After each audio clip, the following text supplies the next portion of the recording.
I'm in there. I'm in there. I'm in your head. That's right. GQ Money is in your head, and there is nothing you could do about it except tune in and listen. All right, we're back. Welcome to In Your Head Wrestling Radio. I am the internet icon, Handsome Jackie Jones, along with my right-hand man, 1-inch biceps, the Power Goat. Ha ha ha ha ha. Not too bad, not too bad. Yeah. And joining us right off the bat, Inch Man, is the Southern Stomper himself. We've got Luke Hawx with us. How are you doing? You got him. What's happening, man? How y'all doing? Doing pretty good. Doing pretty good. And if anybody out there wants to call in, if you got the Conays, it's 508-644-8503, and you can ask Luke a question yourself. I didn't ask him beforehand if he's cool with that, but hopefully he is. And if it's a hot chick, definitely call. All right. Well, it's not anything. Shows. You never know. On the wrestling show, sometimes it's a guy pretending to be a chick. Oh, God. Yeah, no. That's the worst. We get a lot of those. Cool. You got to be careful. Well, let everybody know you're going to... Extreme Rising coming up June 29th in New York. Then we get it June 30th in Philly. You can check it out, extremerising.net, extremereunion.net. So you fighting Stevie Richards. We had him on the show just a few weeks ago. And you was talking about how he wanted to be, a main event guy, didn't want to be part of the BWO anymore. How do you take that? Well, Stevie, I never really had an issue with Stevie. I always, I liked Stevie as a person. Stevie was always cool when I was coming up. But, Stevie needs to earn that main event spot, just like I need to earn it. And I've got no issues with getting out there and outworking Stevie. That's no problem. He's a good worker and a good wrestler, and I think he's underrated. But do I think he's as good as me? Hell no, And I think I'll prove that when we get out there. Mm-hmm. Big Stevie cool. Inchman. Like I said, he's a good guy, you know what I'm saying? And Stevie's that guy who always worked a lot and always had a job, but he never got, the, I guess, acknowledgement that he should have. Mm-hmm. But, and there has to be a reason for that. I don't know what the reason is, but maybe he's just too nice of a guy. And, I'm not a nice guy. I'm a nice guy when I need to be, but, I'm not the guy to let somebody walk over me. And I think Stevie's let enough people walk over him. And getting in the ring with me, I'm going to run over him. So, big difference. Now, do you think, the old ECW guys, in Extreme Reunion, do you think they still have the passion? Honestly, man, I don't know. I don't think so.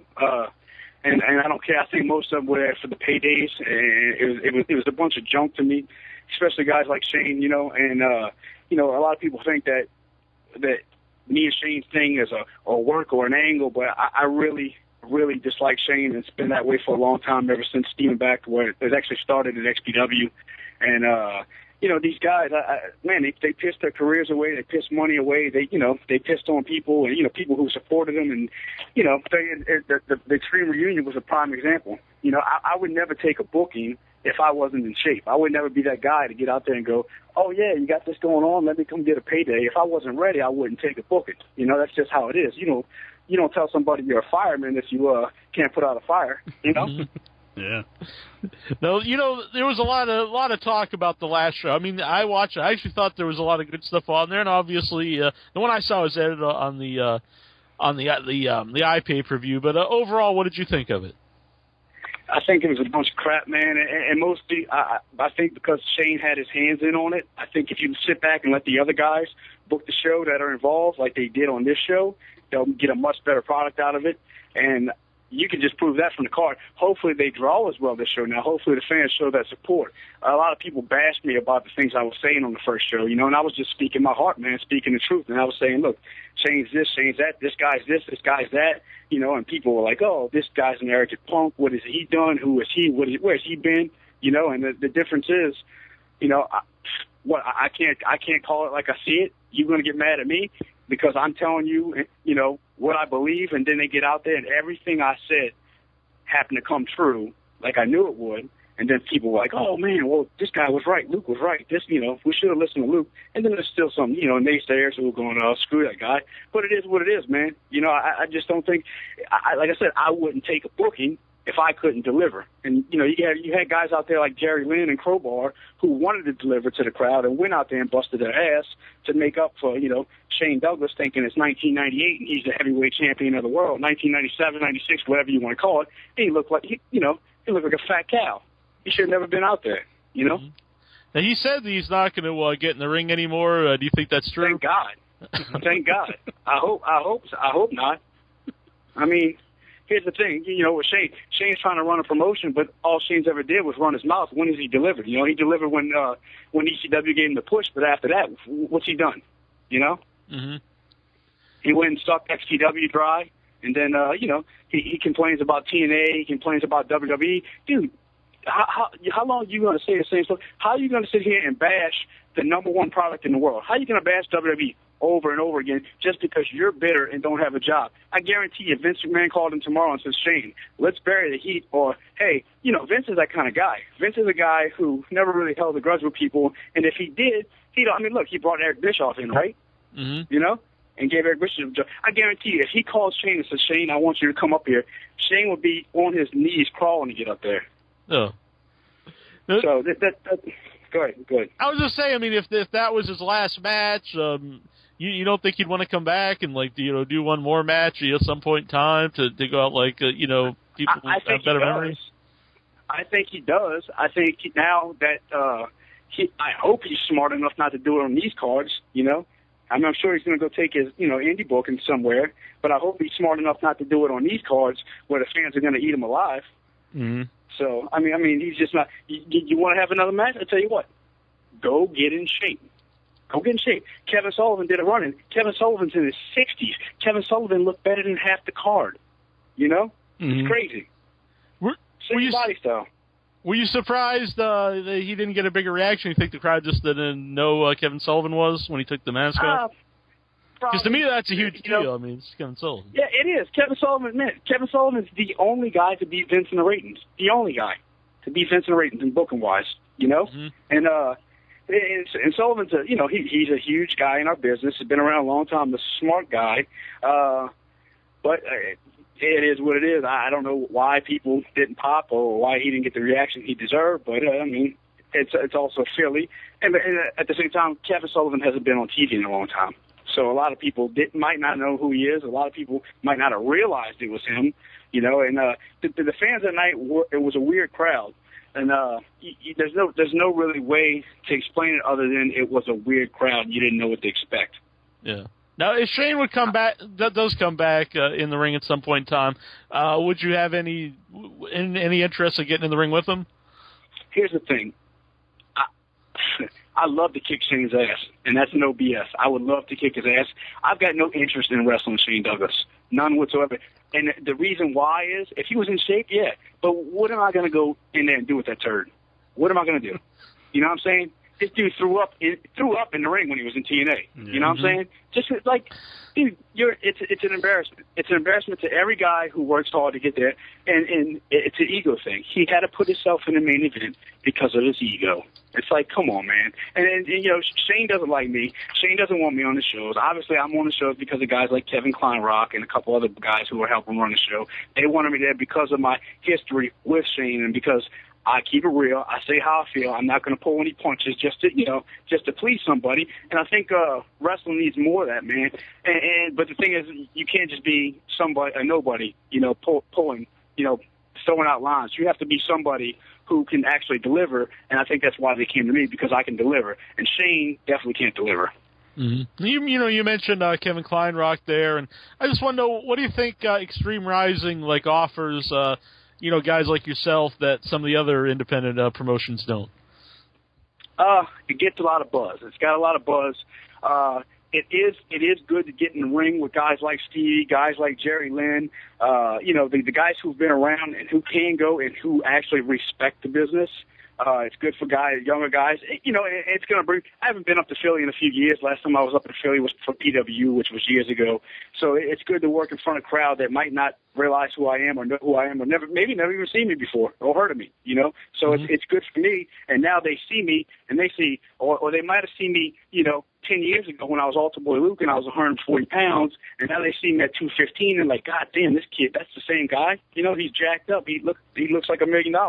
You know, and it gives fans up there a chance to see something different. Mm-hmm. You say different too. A lot of the shows are a lot of just high flying guys, and you know, maybe not a lot of other types of wrestling or a lot of promos and stuff. Do you think, you know, maybe that's missing from some of the bigger promotions? Oh yeah, definitely, man. You know, the problem is egos. I think everybody has to, you know, put over their friend or put over this guy or put over that guy. Who's the hottest guy on the indies right now? Let's put him over instead of doing what's best and going, hey, let's have a mixture of things. Let's have some wild fights. Let's have a guy who's crazy. Let's have a guy who can wrestle. Let's have a guy who can high fly. Let's have a guy in a mask. There's not enough diversity on wrestling shows nowadays. It's a lot of, you know, one thing. That's one thing like with CGW and stuff. They do all this crap, you know. They're putting up deathmatch, and, you know, guys hitting each other with weed whackers. And it's like, man, what sense does that make? You know, that's just stupid. Well, you know, you get some wrestling there. Get some guys who can go, and they have that too. They do have that too. But what is CGW mostly known for? They're death matches. So I think, and that's because they push that so hard. Now, if you get out and you put on a strong card, like I think Extreme Rising is capable of doing now. You know, they signed Matt Hardy, who's phenomenal. He's rebuilding his image. Matt Hardy's a huge name. You know, Matt Hardy is a superstar. So when you add Matt Hardy to a show like that, you know, it takes it to another level. And then, you know, who's Matt? Do you know who Matt's booked against? Who Matt Hardy's up against? Yeah. Yeah. I'm not sure. I'll check this out here real quick, but I was wondering what kind of reaction do you think he's going to get on the show? Do you think the crowd are going to be happy that he's there, or do you think maybe the older crowd's just going to really hate him because he's very polarizing with crowds? Oh yeah. And I think if they're smart, they love him for being there because Matt's a hell of a worker, and he's got his stuff together now. So he's definitely he's not the guy that was getting in trouble like he was a while ago. And I think that was just from, you know, he was burnt. I think Matt just needed some time off, and I think Matt is a good person. He's a good guy. He's a hard worker, and you know he helped revolutionize the sport of what it is today. He did. You know, he made wrestling, him and Jeff and, you know, the Dudleys and stuff like that, and Edge and Christian, they made guys want to watch wrestling. You watch their matches, and you're like, oh, my God, these guys are awesome. They were a high point of WWE back then, you know? So to have Matt Hardy come on this card, I think is huge for Extreme Rising. I think so, too.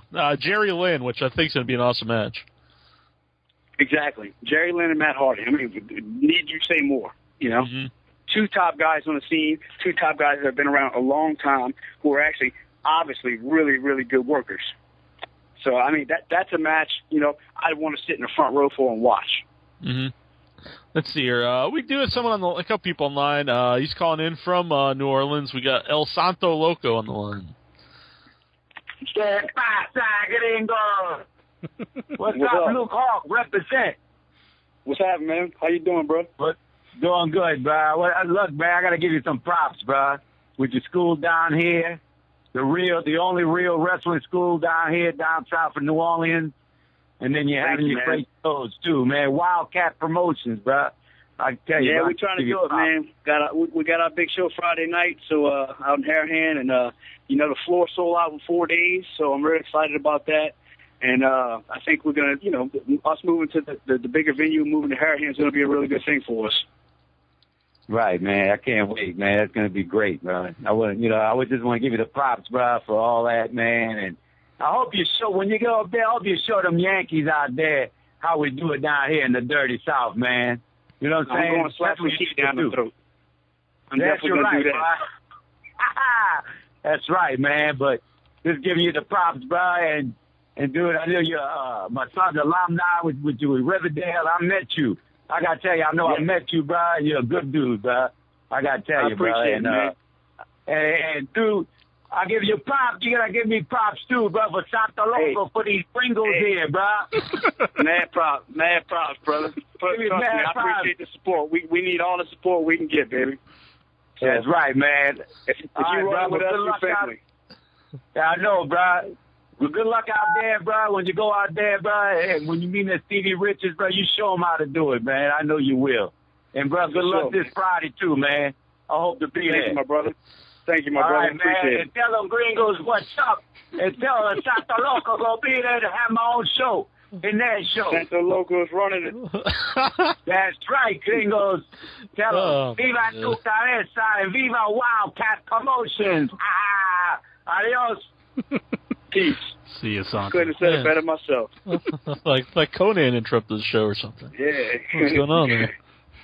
I remember as a kid watching Konnan, and he'd come out there and he'd say, and he want everyone to peel his potato and toss a salad. I never understood what a peeling the potato was till I got the internet and I looked it up. And then I thought, what the hell? Why is Konnan wanting that? Yeah. Because he's a jerk. He's an idiot. He's another one of those guys. The whole reason I am the way I am and I say the things I say is because, especially against the old ECW guys, was because they were jerks, man. Not all of them, but majority of them. They had egos. Guys like Raven, piece of trash, dude. When I was in XPW with these guys, and they brought guys like Raven in and Konnan in, and they had to have their own dressing room. They thought they were big stars. They didn't talk to nobody, and instead of taking a young guy like myself and, talking to me and saying, hey, you should do this to improve, or you should work on your body, or you should, do this. They didn't care. They just wanted to go do their dope and, get their payday and then roll out and, leave high and dry. They didn't care who they sucked off, or if the promotion failed or anything. And that's why I don't have a lot of respect for these guys, man, because this is a business and it's a sport and, you need guys who have passion, like you said earlier, and who are going to stick together and who are in this for the long run and to make it better. Not enough people trying to make it better. Too many people are worried about themselves or their problems instead of working together and becoming a team. And that's why I built Wildcat Sports down here in New Orleans, because I'm trying to change things. And, a lot of those guys will always say, the problem with, the younger wrestlers today is, and you said none of these guys really gave you advice. Was there anybody who tried to help you out? Yeah, I mean, Vic, obviously Vic Grimes saved me. You know what I'm saying? Vic was one of those guys who just took me under his wing and, say what you want against guys like Supreme to go, oh, that guy sucks, he just does death matches. But, Supreme's another one. He took me under his wing. He talked to me. He taught me and he just, do this, do that. You got a lot of talent. Really gave me that rub and that push and wasn't in it for itself, was in it to make something grow. And, I always have respect for guys like that. Guys like Ernest the Cat Miller. Say what you want about Ernest Miller, but, I've been knowing Ernest Miller since I was 16 years old, man. And he's another one. There's a good bit of guys who are Scott Armstrong, Paul Bear. Paul Bear is like my uncle. So, I mean, I've been very close with him since I was a kid, and I've been fortunate enough to have guys like that around and help me. But, like I said, when I was break-in, you also had the scumbags, like the Konnans, like the Ravens, like, and a lot of the ECW guys, and it really, really pissed me off. And now I'm at the point where I've been wrestling 13 years. I went into Extreme Reunion with a chip on my shoulder. When they called me about doing the show, it's because I was shooting these promos, and I was really saying what I said. I meant what I said, and I still mean what I said. So when Kevin called me and said, look, they want you to be a part of the show now since you're doing this. Do you want to do it? And I said, look, the only way I'm going to do it is if it's right. I'm not going to get in there with some freaking scumbag, and I'm not kissing ass. And Shane, Shane's so pissed off at everything I said because I keep it real. If you don't like what I'm saying, do something about it. Go get yourself in shape. Put on a better card. Put on a better show. Don't just run your mouth. Do something about it. Does it bother you that so many people hold a lot of the ECW guys they hold them in high regard? Yeah, yeah, because you know what I'm saying? It's one of the things where why are you kissing this guy's ass? Screw this guy. Raven came out there, got paid whatever he got paid. The crowd paid to see him wrestle. Did he wrestle? Hell no. He didn't do nothing. He came out there and talked to them. If I wanted to hear Raven talk and cut a promo, I'd watch him on YouTube. It's like these fans paid their money. Show these fans some respect. Go out there and bust your ass. Do something. Honestly, it makes me sick. It gets me fired up. It's like Scott Steiner. Everybody's on Scott Steiner's jock right now. Scott Steiner's saying this, and Scott Steiner's burying TNA. Does TNA suck? Yeah. But you know why it sucks? Because they were pushing guys like Scott Steiner who shouldn't even be in the ring. And if they are, they should be there every once in a while, not every week on TV for 30 minutes straight. You know, Scott Steiner wasn't bitching when TNA was paying his checks, were they? As soon as they cut him loose, he wants to open up his mouth. You want to be a man? While you're there, help the young guys. Put guys like Alex Shelley and Chris Sabin on TV, and, you know, Hernandez and, you know, Homicide and those guys. Help give those guys a run, you know? And don't sit there. But no, they didn't. They just collected their paycheck, and as soon as you stop getting his paycheck, he wants to bitch about it. And everybody's like, oh, Scott Steiner's so cool. Scott Steiner's this and that. The internet's sucking him off right now because of the stuff he's saying. If he was a man, he would have said it when he was there and helped the promotion. You brought up Konnan a few times. Is there any specific story with you and Konnan? Nah, man, he was just a dick. You know, he was just a dick. You want to hear some specific stories? Yeah. I wrestled several XPW shows with him, met him 100 times. When I was working with TNA, and I did stuff with TNA back in the day when they first started, like one day they had us all in the same hotel. They always put us up at the same hotel. Well, I was going to the show. Konnan's sitting out there waiting for the bus. So I pull up next to Konnan. I say, hey, man, you want to ride with us? You know, we're going to the show.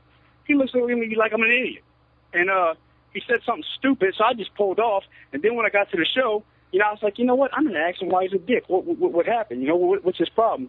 And I said, you know, so I walked up to him. I said, hey, man, is there a reason you were a dick back there when I asked you if you needed a ride? I see you catching the shuttle to the show. You know, I'm offering you a ride. And he looked at me with a straight face and said, I don't know you. You know, well, I'm not going to get in the car with you. And I'm like, it's a prime example. You don't know me, but you've been on about 12 shows with me. You've seen me. I've told you hi many times, introduced myself, you know, but they don't care because their ego is so big. They don't care about the young guys coming up. All they care about, you know, is doing their cocaine and getting their paycheck. Have you ever fallen in any of the drug habits? Never. I've been drug-free my whole life. And, I mean, I'll be honest, guy, I've smoked pot when I was a teenager a handful of times. That's it. I never got into drugs, man. Never will, never will. I didn't even start drinking alcohol until I was 28 years old. Now I'll occasionally have some drinks. I'll go out every now and then, you know, every once in a great while and party it up. You know, I just don't need it, man. I grew up. My life sucked growing up. My mom and dad were drug addicts, and, you know, and my whole family was in and out of jail. And that wasn't the life for me, man. I grew up, I got in a boys' home, then I got adopted, and, you know, I strayed away as far as that life as I could, man. I grew up fighting on the streets for my meals, fighting, you know, living house to house, moving every week, you know, and that's no BS, dude. I missed several, you know, I failed 2 years in school because my mom wouldn't send me to school. And, you know, I watched my mom get raped, and there's so many bad things that happened in my life that I just don't talk about because, honestly, it doesn't bother me anymore. But it's just like one of the things, like, I didn't want to live that life. So now I got 2 kids of my own. I make sure my kids have everything I didn't have. I take care of them. I show them the ropes. I talk to them. I sit down, you know. I make sure they're innocent. I make sure they don't get in trouble. And, you know, I just show them the ropes, man. I want my kids to be the best they can be. And a lot has to do with parenting. And I didn't have that growing up, and I didn't have that support. So I did once I got adopted. When I turned 16, you know, I got adopted when I got out the group home. And that really helped change my life, and it gave me that stability that I needed. And I just try and instill that in my kids. And, you know, even when I meet these guys on the scene, the younger guys coming up, and even fans, I talk to the fans. Because you never know what these people are going through. And that's what pisses me off about guys like Raven, who just come out there and do nothing for these fans that pay good money, or these people that are dicks to the fans. You want to be a dick to the fans, they're paying your bills. Why are you going to be a dick to them? You know, if they're a dick to you, that's one thing. If a fan doesn't like you, but when a fan comes up to you and they want to take a picture with you or they just want to talk to you a minute, talk to them. What's it going to kill you? They might have the most horrible life at home, and, you know, you might just make their week or their month or their day, whatever. You know, their mom could be just died, you know, or they could have just lost their father or their girlfriend, or, you know, people got problems. You never know what they're going through. So why is it going to hurt you to take a minute out of your time just to make somebody's life better? Did any of those guys, you know, when you're breaking in, or even later on, ever try to try to get you to do any drugs or anything? Because I've heard, you know, a lot of other wrestlers who said they were, you know, not into anything, and then. Always. I mean, they never pushed it in my face like, "Hey, you got to do it," you know. Mm-hmm. But you know, it was always offered. I mean, dude. But I mean, to tell you the truth, it was always in my face when I was a kid. You know, shit, I was 10, 12 years old. You know, my mom's friends coming over to the house offering me cocaine. And, you know. I'm a kid, and that's no BS, dude. That's straight up stories. It was just, that was the life I lived growing up. And so when I got in wrestling, like I just strayed away from it, man. I didn't want to be part of that. And those guys, that's why I never respected those guys at the same time. You know, but I respect the guys who do clean up and get their act together. You got to respect those guys. You know, everybody's got problems and people make mistakes. So if a person gets their life together, you know, like Just Incredible. That's why I tweeted that picture of him being passed out in the locker room. You know, he was a dick. He got there. I've known PJ for years. I haven't seen him in a couple years. He got there. He was a dick. He talked to me like I was shit. And I was like, you know what? Who are you to talk to me like this? Then he goes and passes out from dope. So I was like, here you go. Here's a picture on the internet. You want to do it to Sabu? Here's a picture of you on the internet all doped up. Mm-hmm. Was he the one who did it to Sabu? The same thing? He tweeted the picture of Sabu. That's why I tweeted it to him. I don't know if he gave him the whatever. Yeah, I meant the picture, yeah. Yeah. How old were you when you decided you wanted to get into wrestling? Man, since my earliest memory of wanting to be a wrestler was 3 years old. I've never wanted to do nothing else my whole life. It's all I ever wanted to do. And I was going to do it by any means necessary and at all costs. Do you think that's part of the reason why you stayed off of everything? It's like as a kid, that was your goal. Maybe I just I don't know if it was the wrestling that kept me off it, but it was honestly I think it was seeing it, man, seeing all the stuff that happened, dude. I mean, I like when I say I had a brutal life, I had a brutal life, man. I mean, imagine being a kid and waking up to your mom being raped next to you, or watching my mom fist fight guys all the time for no reason, just like every night waking up to some drunk thing happening. I've watched my mom get a teeth knocked out of her mouth. My dad used to kick the shit out of me when I was a kid. I'd ask my dad for food, and he'd kick me and tell me to get the hell away from him. And that was just, it's one of the things, man. I don't really complain about it, but, I just want people to know, if you have a bad upbringing, that's no excuse to do anything else. That's no excuse to fall into drugs or, to not be what you want to be, because it's up to you. Mm-hmm. You got to, at some point, you got to take responsibility and, grow up, and you got to do what you want to do. And you're your own person. You make it or you break it. That's it. At your wrestling school, do you see a lot of young people, out of bad homes or bad situations that come there to get away from something? I got a few that have bad homes or bad situations, but I've also got a few that have great homes and great things. And it's kind of a mixture. I see it's good because it does keep guys off the streets, because they know they can't go out clubbing on a Friday night if they got to be at practice at 8 a.m. Saturday morning. Mm-hmm. It saves things, man. You never know. You guys get out DWIs or kids make mistakes. There's a ton of kids doing it, especially in college. You see the college kids all the time. Out fighting in the streets and drinking and driving and, getting this girl pregnant or that, and I think it's something, as long as they got some kind of structure, some program in their life, it definitely helps keep them out of that. Mm-hmm. Even if these guys, you train somebody that don't necessarily go on to be a big wrestler, would that make you feel proud or any way that you got him off the street and maybe, taught him some lessons? Oh, definitely, and his man. life together? Like Fox News just did a big 10-minute special on me a couple weeks ago. Well, probably about 2 months ago now. But and that was one of the things they really touched on because I helped these kids stay off the streets. I helped them get their lives together or find order in their lives. It's funny because I've had kids come in here and some of them didn't even know how to put on deodorant. And as funny as that sounds, a 20-something-year-old kid who puts on deodorant and then takes a shower, and you say, hey, dude, did you put on deodorant today? Yeah, I put it on before I showered. And it's like, wait, you put it on before you shower. And as stupid as that sounds, people are dumb, man. And, and people don't know unless somebody told them, And somebody may have never, ever, I know it's common sense, but at the same time, it's just somebody, you don't know how to hook up a VCR if the wires weren't colored, right? If you didn't have a red, white, and yellow wire, and then red, white, and yellow wires on the TV, you wouldn't know which wire to go where. So, I mean, you got to get out there and you got to tell these kids sometimes. You got to say, look, you got to do this, you got to do that. And, as stupid or as not common sense, you might think, guys kind of have no common sense, but some people just need you to hold their hand. Can you see the Fox special now, on YouTube or any websites? Oh, yeah. You can just go to YouTube and circle search Wildcat Sports Fox News. Mm-hmm. It'll come up. Inchman, did you have a question? Yeah, I had a question. Okay. Oh, I'm sorry.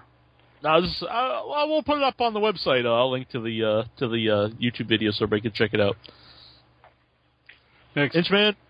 Yeah, I had a question about Shane Douglas getting thrown out of the WWE show. What did you think about that? It's funny because, in Shane Douglas's mind, WWE is irrelevant. WWE doesn't exist, or they're doing such bad product, or nobody watches their product. Shane honestly thinks nobody watches WWE's product. Okay, so if nobody watches WWE's product, why did you spend $500 on tickets to go try and get yourself shown on TV? It's one of the things. Why would you even do that? You look like a poor, pathetic old man. That's what it looked like to me. A bitter, poor, pathetic old man. Some of the other guys that'll be on the show, what are your thoughts on New Jack? Very, very, very mixed feelings. I've known Jack a long time. Jack had a lot of heat with Vic coming up, and Jack gave me some trouble coming up. We almost got into it a few times, but I will tell you this. Jack was on his best behavior last show. Jack sat there. I was never a guy to back down from Jack, and Jack always knows that. A lot of people back down. I don't back down from nobody, and I'll just put that out there. I don't care who you are. You come in my face, you're gonna get some. And but Jack was on his best behavior last show, man. Jack actually stepped up. I think he's matured a lot, and I hope he has. I think Jack's now realized at this point, he's getting older. He can't do the things he used to do, or he don't want to do the things he used to do. I'm not saying Jack. Jack's done a lot of wrong things in his life, and but if he can clean up and keep himself sober like he did last show, and more power to you. That's what life is. And if somebody can better themselves, so be it. I'd rather see somebody better themselves. And I think he was a good locker room leader last show. He actually had to calm me down because I was so fired up. So Jack came to me and was like, man, chill out, man. These guys are a bunch of idiots. Whatever you got with Shane, don't worry about it. He tried to calm me down because I was pissed, man. I was furious that Shane would go out there and put on that product, and Shane would put himself in the ring looking as bad as he did. And, I think he's full of shit. And, so, and Jack tried to calm me down, and, and everyone's like, damn, look at Jack calming Luke down. We've had him on the show 3 or 4 times, and honestly, I think the last couple times he's been on, this last year or so, he does seems really coherent, and he does seem kind of like a different guy. He'll still always be New Jack, but he does seem right. He seems more there than other times we've talked to him. Which is good, man, because, what I'm saying, I can't hate on anybody that cleans their life up. People make mistakes. You'll never hear me say something bad about somebody who cleans their life up, though. Yeah. Everybody deserves a second chance. You don't deserve 10 chances, but, if you clean your life up and you can make the best of things, good for you. More power to you. Mm-hmm. What's your feelings on the Blue Meanie? Meanie, I love Meanie, man. You know what I love about Meanie? Meanie is himself. Uh-huh. He's a good guy. He's himself. He doesn't care about anybody else, what people think. He just does his thing, and, he's a good-hearted guy. And, say what you want about Meanie. But he's a good guy, and he doesn't try and be anything he's not. He's awesome. I don't think I've ever heard any bad things about Meanie. So. Oh, no. No, you can't, man. And that's why I didn't understand why JBL hated him so much. I'm glad they patched that little stuff up. But I didn't understand that back in the day because Meanie's just a genuinely good guy. He never hurt anybody. Meanie would give you the shirt off his back. He was at a show by me not too long ago, and he's not doing the meanie salts or anything anymore, but the guy is so over, just pretty much just dancing around having fun, and it was just so much fun to watch. That's his thing. Yeah, that's his thing. That's what he does. That's what Meanie does. Abdullah the Butcher cuts people up. Stabs you in the head with a fork. Meanie dances. Shane Douglas sucks. Well, let's see. Another match on the card, which I think is going to be really good, is Devon Storm Crowbar versus Homicide. Yeah, I think that'll be real good, man. Crowbar, very underrated guy. Doesn't get credit for the stuff he's done. Never got really that big push, but a very good worker. And Homicide the same. Homicide's my dog, so I like Homicide because he's a small guy, but he's got a lot of fight to him, and he's real. He's not going to go out there and kiss nobody's ass just because he's one of them guys. He didn't care about how small he was. He was going to give you all he had. Mm-hmm. And Devon Storm, he's even really underrated, I thought, in the original ECW when he's Dangerous Devon Storm. That guy was really good then, and some people knew him, but he didn't get a lot of hype like a lot of the other ECW guys. Right, and I mean, some things are gimmick-wise. Some things, some people might just not like the way you look, you know? And it's just one of the things where it takes a little bit of everything. And like I tell my students, I can promise you, as long as you bust your ass, as long as you bust your ass and work hard, that I will give you everything you need to go to the next level. But you got to bust your ass and work hard. I can't promise you're going to get there. You can look like $1 million and be the best wrestler in the world. That don't mean WWE's going to sign you. You also got to get lucky. It's political, it's luck, it's everything. So it's pro wrestling. There's no guarantees in pro wrestling, man. Now, when you were wrestling XPW, you said they brought in a lot of the other ECW guys. A lot of those guys are dicks and stuff. But what were the other like the XPW original guys like? They were cool. I mean, I didn't really have any problems with any of them because I came in with Vic, and a lot of them showed me a lot of respect. And I think that was because also they were treated like crap. You know what I'm saying? Those guys didn't get respected by the ECW guys. So, and they were still proving themselves, I never got that look at like, hey, this guy's coming in trying to take our spot or anything. I always kind of got the go ahead and the green light. Only person that treated me like shit when I was there was Rob Black, and that's because he was a piece of shit. He's a scumbag. So, thank God for guys like Kevin Kleinrock and GQ Money who were running the back because, Rob had no clue on wrestling. Rob's an idiot. So, Rob's ego is the reason XPW isn't around no more. Rob was the reason for XPW being around, but he's also the reason they ain't around because he wanted to fly 50 people in Philadelphia to draw 1,000 people, in a place that holds 1,000 and fly 50 people out there. Flying cameraman, referees, this, that, porn chicks, wrestlers, It's like you got to do the math. At some point, you got to be smart, You can't fly these people in. Well, why do you think he did that? He just wanted to be like the next Paul Heyman? Because he wanted to go there and run Philly, and it was an ego thing, and show, show that he could be something he couldn't be. I mean, thank God he did though, because it was good for me. I got some great exposure off it, but I earned that. I busted my ass, I wasn't handed nothing. They wanted me to do the stuff I did, and they gave me the spots I did because I earned it. Rob didn't even like me. Rob didn't want me there. I'll tell you a funny story. Rob, the first show there, Rob had to pick me up from the airport, him and Shane Douglas. And, and boy, what a ride that was. I get picked up from the airport because they're there at the same time. So I'm riding to the show, or probably back to the hotel at this point. I'm riding back to the hotel with him from the airport. So I asked Rob cordially. I didn't really know him too well. I said, hey, man, how you doing? It's my boss. So, saying how he is. He looks at me, doesn't say nothing. And I'm just like, all right. And I'm like, and I asked him something wrong, and he tells me, he looks at me, and he goes, I can't believe I'm sitting in a call with you and actually happen to talk to you. And I'm like, what? He's like, I don't talk to anybody unless they're a star, unless they're some kind of superstar. And I'm like, are you fucking kidding me? I'm like, who are you? And then I went off on him. But after that, it kind of gained his respect because I was like, fuck you. Like I said, my background, I'm not going to BS. I'm not here to kiss no ass. So I'm not kissing ass for a job. If my work don't get me a job, then screw you, So I don't care if you're the boss or not. I'm not going to sit here and let you down talk me when I've done numbers. Now, if I screwed up, if I went out there and had a bad match or if I did something and you had it down talk me because something I did, that's different. But when I'm being respectful to you and saying, hey, how you doing? How's your family or something? And you're going to sit here and, be a piece of shit to me, man, go jump off a bridge. You know what I'm saying? Mm-hmm. I'll slap you just as quick as I'll slap somebody else.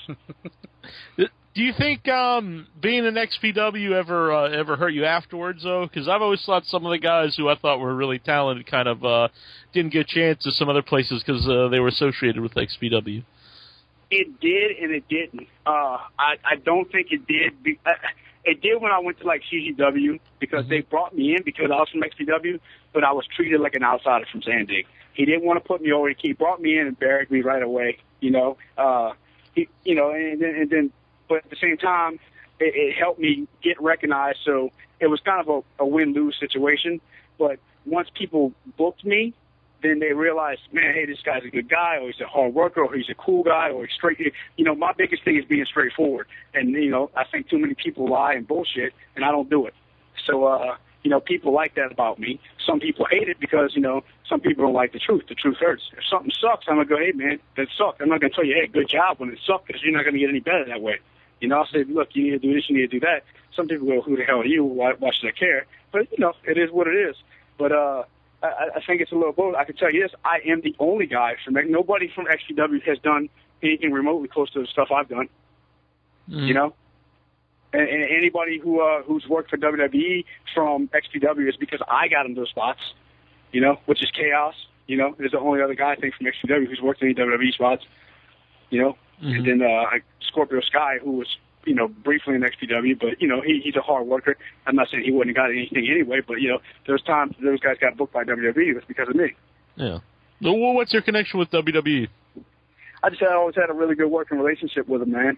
Best company I've ever worked for, honestly, hands down. I work with them a lot. I still do. I send the guys up to them. They look at my Wildcat stuff. They look at, you know, they looked at me for years, obviously. We've talked for a long time, and just it's one of the things where the time has never really been right for me because I got so much other stuff going on with my movies and my school, and I'm not a 20-year-old kid that can just pick up and move to Florida. Mm-hmm. And, you know, we've talked about it many times. Like I said, I work with them constantly, and I'm just, you know, I have a lot going on here. I make, you know, I do really well in the movies with my stunts and my acting. I stay really busy with that, plus my independent bookings and my school. So when I was that 20-year-old kid who could have did it, I wasn't ready. You know, I didn't have the body. I was skinny. My work was decent, but it wasn't great. I've improved so much. I look back, I go watch my old matches, and, you know, I won't be BS. I'll be, God damn, how did I get opportunities here and there? Because some of the stuff I really nitpick myself, you know. But I think I needed to do that to get better because, like I said, I don't BS. I'm not going to sit here and go, oh, something was great when I knew I needed to improve. Mm-hmm. So, I'm blessed, man. I'm 13 years in wrestling. I make a career out of it. This is how I make my living. I'm fortunate enough. A lot of people don't get to do that. You know, a lot of people most of the people I knew who were in the business back then aren't in the business, you know, or working regular jobs or working this and that. And I'm fortunate enough that I don't have to do that. And I think it's because of my realism and my hard work. You said, you know, you were real skinny at one point and stuff, and you know, a lot of the fans will say it doesn't matter what a guy looks like, but I don't necessarily agree with that. Don't you think a wrestler should at least look like athletic, like maybe they would, you know, be able to, you know, beat somebody up, and not necessarily have to be all roided up or anything. Yeah, you don't have to be all roided up, but I mean, you need to look like a wrestler. And I mean, a wrestler can be fat, a wrestler can be skinny, a wrestler can be, you know, muscular, but you need to look like a wrestler. I mean, if you got 10 guys, and no offense to Devin Moore, I like Devin Moore, but he was the CZW heavyweight champion. Who's going to buy Devin Moore as the heavyweight champion? Mm-hmm. You know, he can work his ass off, but what is he? You know, $140? Mm-hmm. You know, and that's, I mean, no disrespect to that guy. I've known Devin for years, but I mean, I hate to use him as an example even because that might piss him off, but it is what it is, man. You know, you can't put that guy, feed that down somebody's throat and say, hey, this guy's the heavyweight champion of the world. Not saying he can't have a spot somewhere, but, you know, if you want to progress, you have to grow. You have to get better. You have to get bigger. You have to get stronger. You have to get faster. And that's just how things work, you know? Mm-hmm. You can't go to a job. If you want to move up and you work for a company, you just can't go do the exact same thing every day, right? No, because you're going to stay where you're at. You have to show, you know, incentive. You have to give them more than what everybody else is giving in order to do more.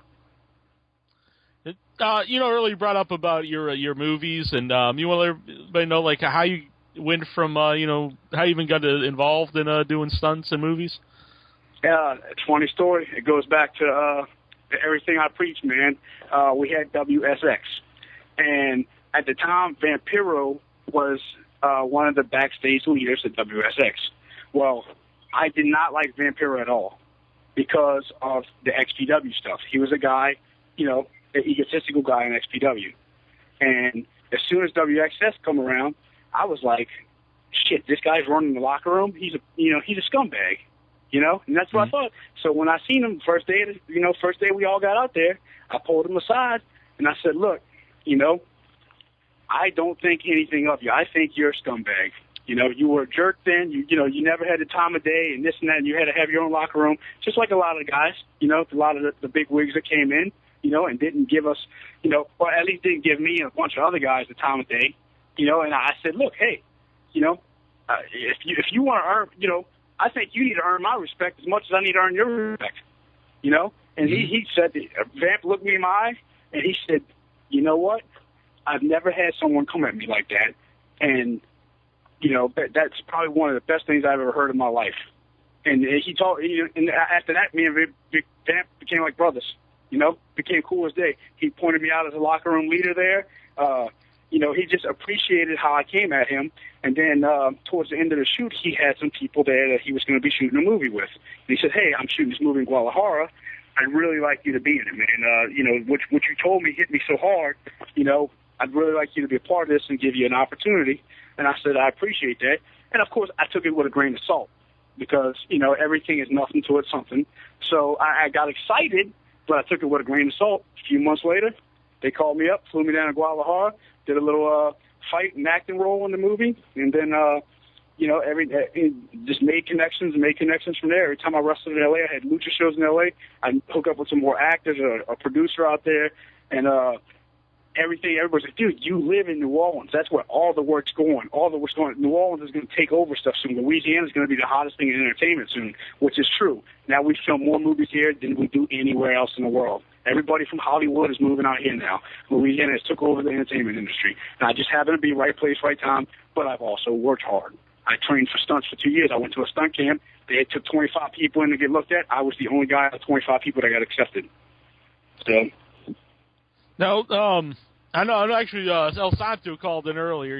He's always calling in and talking about the different movies that are being filmed in New Orleans. So, I know they're doing that a lot.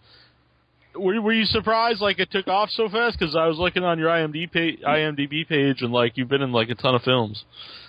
Yeah, man, I've done a ton of films, and half of them aren't even up on my IMDb. Excuse me. It's hard to say, Cor. I just found that exactly, out. Yeah. Right? Yeah. So it's for me, it couldn't happen fast enough. But like I said, I struggled most of my life.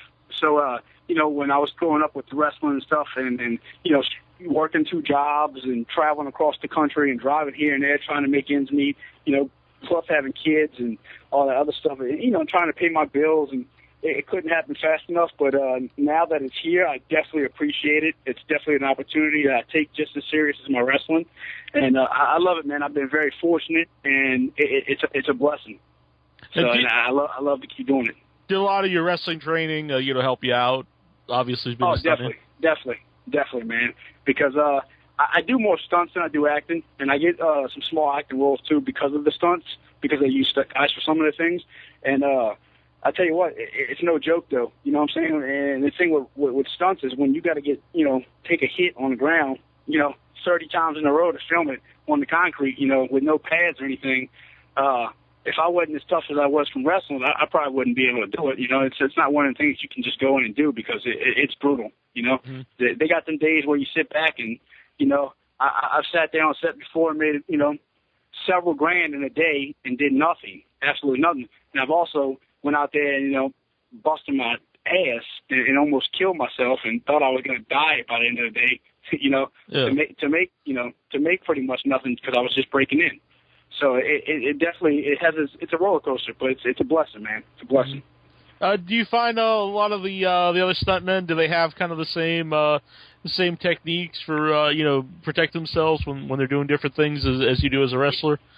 Yeah, man. A lot of them, they come in, they all have, a lot of them are ex-military guys or judo or jiu-jitsu or a lot of different things, like guys who champion kickboxers, and it's crazy because it's not like you don't meet a lot of stunt guys who are just like, oh yeah, I got into stunts. Most of them had some kind of really good athletic background. That's why they're there. Mm-hmm. I know when I read Kane Hodder's book, he actually talked about wanting to be a pro wrestler when he was a kid, and I don't know if you know Kane Hodder, but he went on to play Jason Voorhees and a bunch of other things. Yeah, and then if you know Judo Gene LaBelle, who was a pro wrestler, he's like a famous major stuntman and actor, and he's an old timer, but he was a shooter. He was around with all the old wrestlers, with the Luthez and guys like that, Mm-hmm. But Gene LaBelle is one of those first guys who really broke into the stunts from the wrestling and put it together, and now he has a huge place out in L.A., school where he trains and, he stays stuff with the wrestling and the stunts. Mm-hmm. Now, do you have a website for your school? It's Wildcat Sports, cat with a K.com. All right, cool. WildcatSports.com. So check us out. It's not the best website, but it's a website, We're not, it's a way to contact you. Over here. Mm-hmm. Yeah. And we also do our Facebook, look us up on Facebook and on Twitter, Wildcat Sports, Now, you said I think you know a lot. Yeah, that's all right. It's a bad habit. I try not to do it when I do interviews, but sometimes that's the New Orleans in me coming out. I was going to say, though, there's a lot of schools out there, but not only are you going to be trained by someone who knows what they're doing, but you have some connections. Like you said, a lot of your guys go up to WWE and get shots. And any connection, if they were trained to you, maybe they could get into stunt work? Yeah, I mean, I don't promise that, but you never know. I got some stuff coming up that I'm going to be coordinating with. I actually got my first co-coordinating job coming up, and they're using my school. They're going to be using some of my guys for, it's a fight film, so I can't really release the details of it yet and say anything about it. But it's going to be a good opportunity for some of my guys who, aren't in that business. They're going to get a chance to get a little taste of that side of the business and make some money. So I don't promise that to nobody, but it's a blessing to be able to do it when I can. Yeah. Just like when a guy comes in, like I said, I don't promise that you're going to make it in wrestling or I can get you this and that. All I can do is teach you what I know and teach you. I try and do things the WWE way here and how they want guys to look and train and all that because, most guys' goals are to go to WWE. You don't get into wrestling and go, yeah, I want to work the indies for $20 a night. Mm-hmm. Normally the indies aren't what brought you to pro wrestling. So I try and teach the WWE way, and I think that's also why I got a good respect from them, and they work good because like I said, I don't BS them at the same time. If they need guys and they approach me for guys, I don't send them somebody that's going to look bad or somebody that's out of shape or somebody that can't do what they need done. I'd rather not send them anybody at all. And there have been occasions where they've called me and I said, hey, I don't got nobody. There's nobody I can send for that because I don't have, I don't think I have somebody who can do it. Yeah. So now, I was supposed to say, if someone would to say, well, maybe it's not good for my career to go up to be on WWE TV and lose like a quick TV match, what would you say to that? I would say you're a fool. You know what I'm saying? How many guys make careers out of it? You never know what that's going to lead to. Anytime you can get on TV, it's exposure. And WWE is the biggest market in the world. Who, you're seen in how many countries? How many nations worldwide are you seen in when you're on WWE TV? I just had two of my top guys, Jack Ford and Matt. They go by Rough and Ready. Their tag team here. They just got squashed by Ryback a couple weeks ago. Mm-hmm. And, their Facebook hits and everything else went up. They gave them two different names. I forget the names they used. Yeah. But their Facebook hits and, just the searches and the videos, went through the roof on them just for going out there and jobbing the Ryback for 2 minutes, and they look great doing it. Yeah. Honestly, that's what's said on the show all the time. That's I think it's one of the most entertaining things of the week is, especially when they give them the little promos and, I don't know, I just find it entertaining. It is, man. It's good for these guys. And, and if anybody doesn't want to do it, it's because they're stupid and they got an ego. Mm-hmm. This is a business. You're there to feed guys. When you go up to WWE, you're not there to be, the best wrestler in the world. You're there to make their guys look good and hope that you get an opportunity. Mm-hmm. And, we brought up Matt Hardy's going to be on Extreme Rising, and, that's obviously how they started. The Hardy Boys. Right. Oh, yeah, exactly. And that's actually how I'm very close friends with Matt, and that's how me and Matt became friends. I am the reason Matt Hardy is on Extreme Rising. Mm-hmm. So, I said, look, we need to get Matt Hardy in. You guys need Matt Hardy. Matt's a man. He's a perfect fit. And they were like, oh, you know what? That is a good fit. So I told the guys who were booking the show, I said, bring Matt in. Matt would be a perfect fit. Even though I don't know if the Philly fans and New York fans are going to eat him up or what they're going to do, but Matt can go. Yeah. Matt's a guy that I would want on the show with me anywhere, no matter what I was doing. Mm-hmm. Matt can go.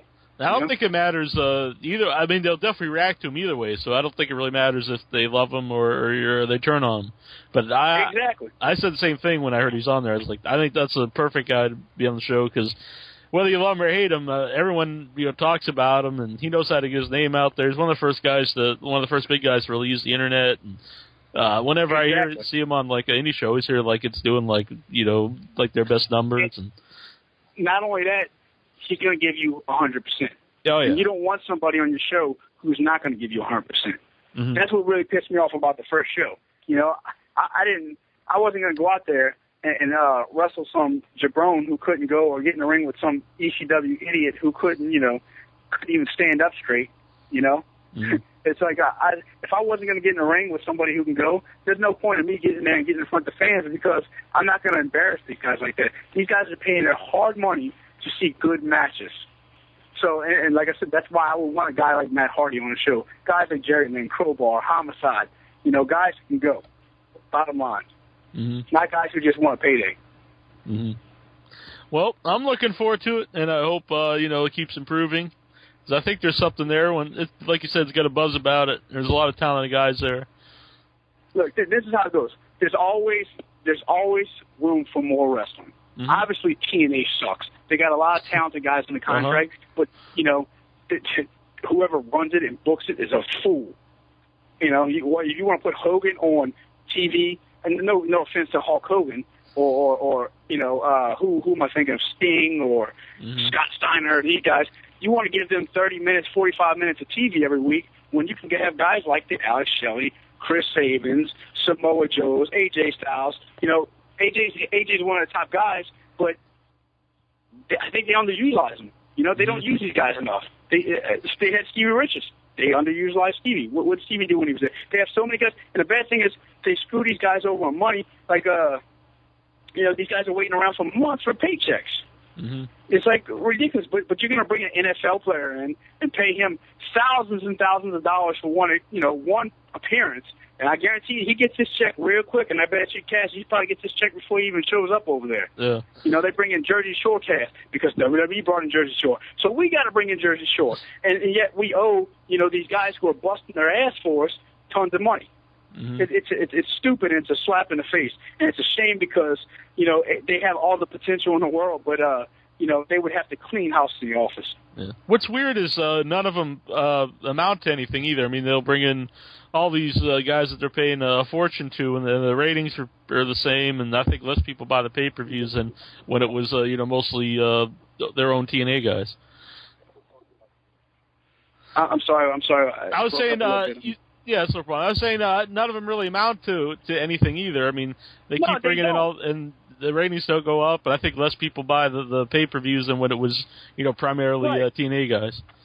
Right, it's ridiculous. But I guarantee you, if they focused on developing some of the younger guys and spent more time with them and letting these guys go out there and have these first-class matches like ECW used to do. ECW was revolutionary for cursing and tables and hardcore, but they also put on these 5-star matches. They had guys who went out there and just busted their ass and gave you everything plus the kitchen sink to put on a good show for the fans, and that's what really made them grow and drive. And people want to go to these shows, or people want to be wrestlers. I've never seen somebody get hit in the head with a chair or a frying pan and me go, oh, my God, that's what I want to do one day.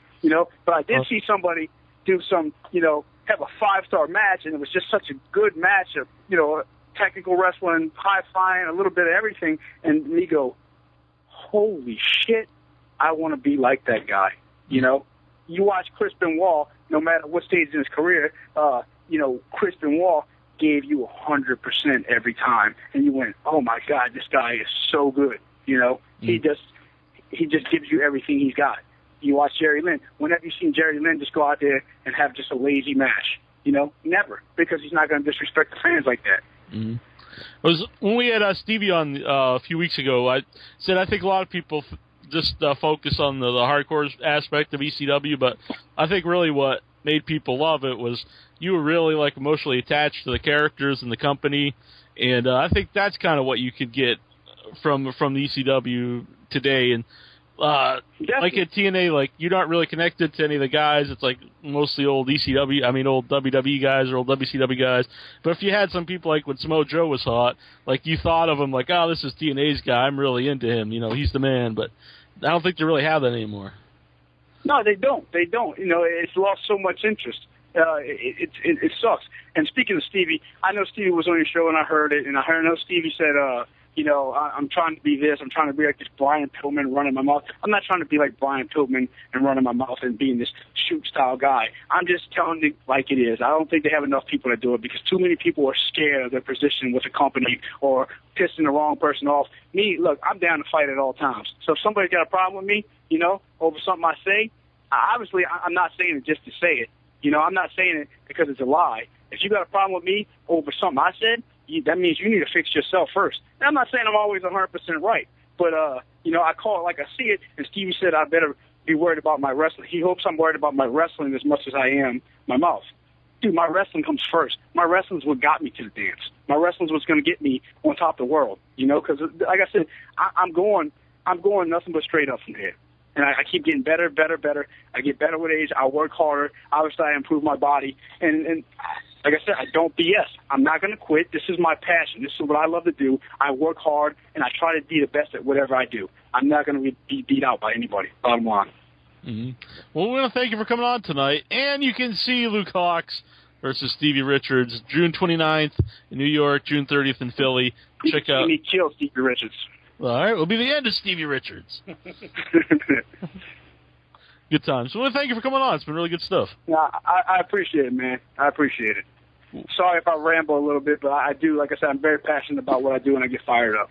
No, I thought it was really good. Yo, this is New Jack, the original gangster, and right now you're listening to InYourHeadOnline.com. Believe it. If you don't, I'll stab your ass.